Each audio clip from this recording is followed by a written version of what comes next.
Archie, don't eat him.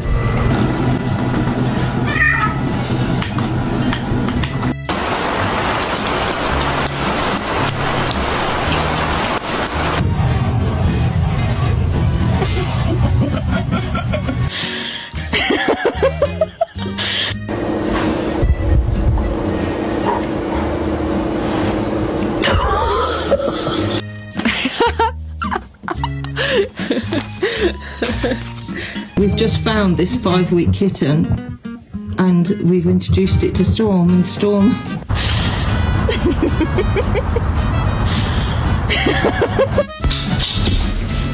Oh.